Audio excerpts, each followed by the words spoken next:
नमस्कार मंडळी, भक्ती रहस्य 3D मध्ये तुमचे स्वागत आहे.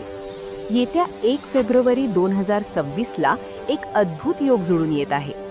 या दिवशी केवळ माघी पौर्णिमा नाही, तर त्यासोबत आहे महाशक्तिशाली रवी पुष्य योग. असं म्हणतात की या दिवशी केलेलं स्नान आणि दान महाकुंभाच्या शाही स्नानाइतकंच पुण्य देतं. पण सावधान, या दिवशी काही चुका चुकूनही करू नका, नाहीतर व्रतभंग होऊ शकते. आणि व्हिडिओच्या शेवटी आपण पाहणार आहोत आर्थिक अडचणी आणि पितृदोष घालवण्यासाठी गव्हाच्या राशीचा एक चमत्कारिक गुप्त उपाय. त्यामुळे व्हिडिओ शेवटपर्यंत नक्की पहा. मित्रहो, 1 फेब्रुवारी 2026 रविवारी माघी पौर्णिमा आहे.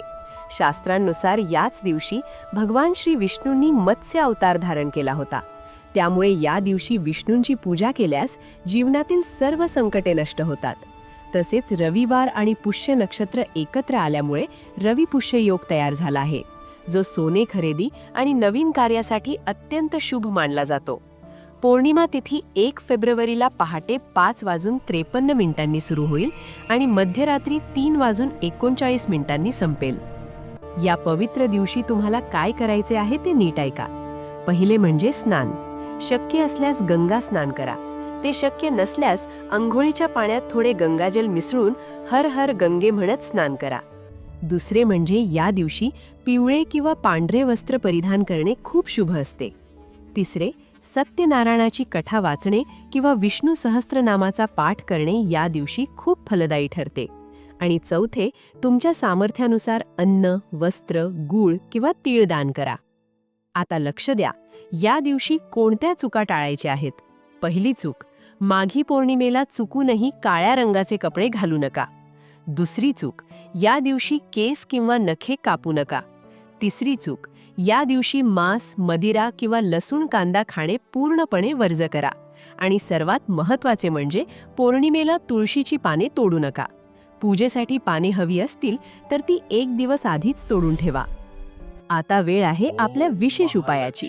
जर तुमच्या घरात पैसा टिकत नसेल किंवा गरिबी पिच्छा सोडत नसेल तर 1 फेब्रुवारीच्या संध्याकाळी हा उपाय करा. एका ताटात किंवा चौरंगावर गव्हाची एक छोटी रास करा. त्यावर शुद्ध तुपाचा दिवा लावा. हा दिवा प्रज्वलित करताना ओम महालक्ष्मी नमः, ओम महालक्ष्मी नमः या मंत्राचा 108 वेळा जप करा. असे मानले जाते की माघी पौर्णिमेला गव्हाच्या राशीवर दिवा लावल्यास घरात साक्षात लक्ष्मीचा वास राहतो. तसेच रात्री चंद्राला दुधाचा अर्घ्य देताना ओम सोमाय नमः मंत्राचा जप केल्यास मानसिक शांती मिळते. तर मंडळी, या माघी पौर्णिमेला हे नियम पाळा आणि रवी पुष्य योगाचा लाभ घ्या. तुम्ही यापैकी कोणता उपाय करणार आहात हे आम्हाला कमेंटमध्ये नक्की सांगा. अशाच पौराणिक कथा आणि रहस्यमय उपायांसाठी आपल्या भक्ती रहस्य 3D चॅनलला आत्ताच सबस्क्राईब करा आणि बेल आयकॉन दाबायला विसरू नका. श्री स्वामी समर्थ.